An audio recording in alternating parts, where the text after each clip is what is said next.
এটাই হলো ন্যায়পরায়ণতা, মুত্তাকি, তাকওয়া, পরহেজগারিতা। আল্লাহ রাব্বুল আলামিন বলছেন, বান্দারে কোন হক নষ্ট করে তুই আমার কাছে আসবি না, হক তো আদায় করে আসবে, আমি তোকে জান্নাত বুঝাইয়া দেব, তোর জন্য তখন জান্নাত হক হয়ে যাবে। আল্লাহর হক আছে না নাই? 5 ওয়াক্ত নামাজ পড়বেন, এটা কার হক? এই হকটা আদায় করবেন কারা কারা? হাত তুলে দেখেন দেখি, জোরে বলি ইয়া আল্লাহ, আরো জোরে ইয়া আল্লাহ। আমাদেরকে 5 ওয়াক্ত সালাত আদায় করার তৌফিক তুমি আল্লাহ দিয়ে দাও। জোরে বলি আমিন, আরো জোরে আমিন, আরো জোরে আমিন।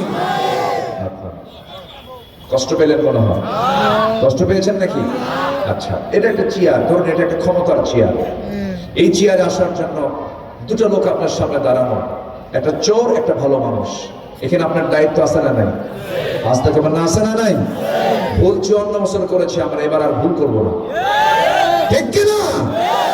কোন চোর, চরিত্রহীন, লম্পট, এদেরকে আমরা এড়িয়ে যাব। বিগত সরকার 16 বছরে 28 লক্ষ কোটি টাকা দেশ থেকে পাচার করেছে।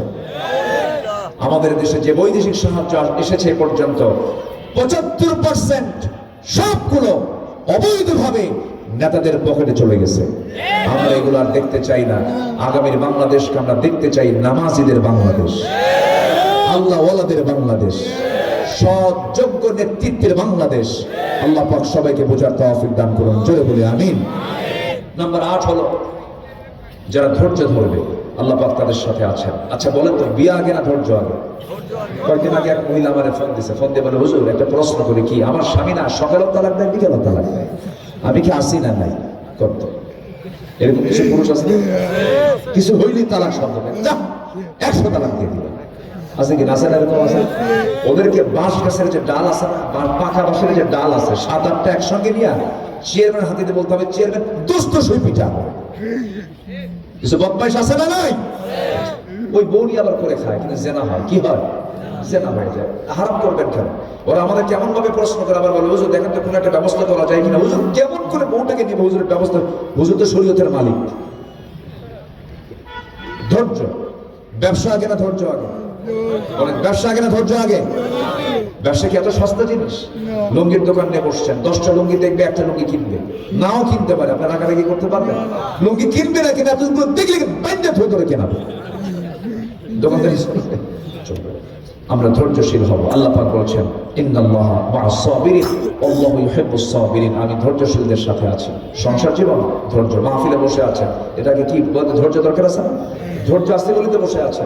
আল্লাহ তুমি সবাইকে এই 8টা গুণে গুণান্বিত হয়ে আল্লাহর প্রিয় ভালোবাসার বান্দা হিসেবে আল্লাহ পাক রব্বুল আলামিন আমাদের সবাইকে কবুল করুন, জোরে বলি আল্লাহুম্মা আমিন। আমি আর কথাকে বাড়াতে পারবো না, আমি ক্ষমা সুন্দর দৃষ্টি কামনা করছি। আমার মন চাচ্ছে আমি আরো কথা বলি, কিন্তু এখান থেকে যদিও দিনাজপুর জেলাটা আমার কাছে একটা বিচিত্র জেলা মনে হয়, এরকম আছে মনে হয় ঘোড়াঘাটের এমন কিছু মানুষ থাকতে পারে সে জীবনে দিনাজপুর দেখেই না, এরকম থাকতে পারে। এরকম বহু লোক আছে, আমার মনে হয় দিনাজপুরে এমন বহু লোক আছে যারা দিনাজপুর দেখেনি। এত বড় জেলা মনে হয়, এই ঘোড়াঘাট থেকে ওই বীরগঞ্জ পর্যন্ত, মানে লম্বা একটা জেলা। ঘোড়াঘাটের এই মোড় থেকে একদম দিনাজপুরের বীরগঞ্জের আগে, মানে পীরগঞ্জের আগ পর্যন্ত টোটাল দিনাজপুর মনে হয় এটা একটা আলাদা কাতার নামক একটা রাষ্ট্র। কাতারও এত বড় দেশ,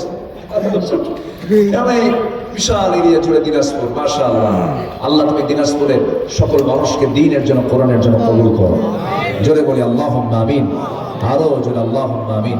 আমি আর দোয়া দেব না, কারণ দোয়া দিলে আপনারা হয়তো দোয়া করতে গেলে আপনারা উঠে যাবেন। পরবর্তী মেহমান তিনি কথা বলবেন। এরপরে আমার কৌশিক ভাই আজকে বেশ দান করেছেন, আমাদের মেয়র, মাশাআল্লাহ, আমি তো ভুলে গেছি। আচ্ছা, আমাদের মেয়র মহোদয়, আলহামদুলিল্লাহ 3 দলের মেয়র, মাশাআল্লাহ মাশাআল্লাহ, আল্লাহ কবুল করুন, জোরে বলি আল্লাহ। আচ্ছা, এরপরে আমার কৌশিক ভাই, যারা অনেক দান করেছেন, আল্লাহ তুমি সবার দানকে তুমি আল্লাহ কবুল করো, জোরে বলি আল্লাহুম্মা আমিন। জি, এখন মাহফিল কমিটি একটু আমাকে বলেছিলেন চাদর দেবেন, তো চাদর একটু ব্যাগ দিয়ে দেন। হ্যাঁ, সামনে পিছনে একটু ব্যাগ ট্যাগ দিয়ে দেন। কেউ যাবেন না, কেউ যাবেন না, সবাই থাকবেন। আমরা পরবর্তী